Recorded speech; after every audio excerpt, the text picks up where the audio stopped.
ہاچیکو، وفا اور انتظار کی ایک ایسی داستان جو آج بھی دل کو چھو لیتی ہے۔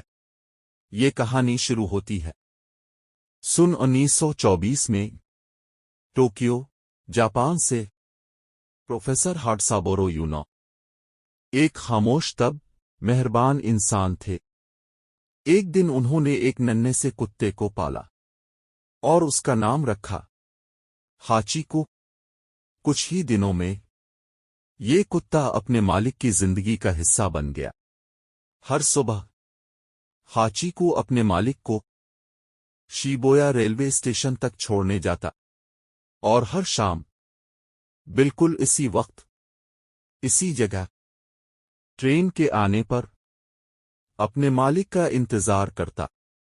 یہ معمول 1 سال تک بغیر رکے چلتا رہا، لیکن پھر وہ دن آ گیا جو قسمت نے لکھ رکھا تھا۔ مئی 1925 میں پروفیسر یونو یونیورسٹی میں لیکچر دیتے ہوئے اچانک برین ہیمریج کا شکار ہو گئے اور اسی لمحے دنیا سے رخصت ہو گئے۔ اس دن ٹرین تو آئی لیکن پروفیسر واپس نہ آئے۔ ہاچیکو انتظار کرتا رہا۔ وقت گزرتا گیا۔ پروفیسر کے گھر والوں نے ہاچیکو کو کسی اور کو دے دیا، مگر وہ بار بار بھاگ کر اپنے پرانے گھر اور پھر اسی ریلوے اسٹیشن پہنچ جاتا۔ شاید اسے لگتا تھا کہ اس کا مالک بس آج ذرا لیٹ ہو گیا ہے، اور پھر شروع ہوا انتظار کا وہ سفر جس کی مثال تاریخ میں نہیں ملتی۔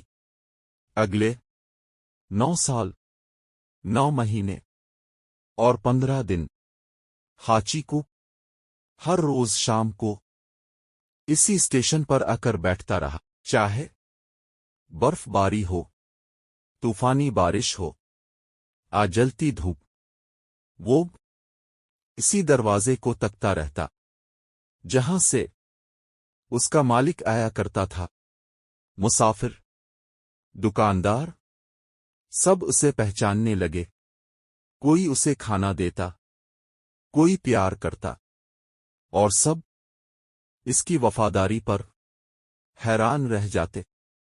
آخرکار سن 1935 میں ہاچیکو اسی اسٹیشن کے قریب خاموشی سے دنیا سے رخصت ہو گیا۔ اس کی موت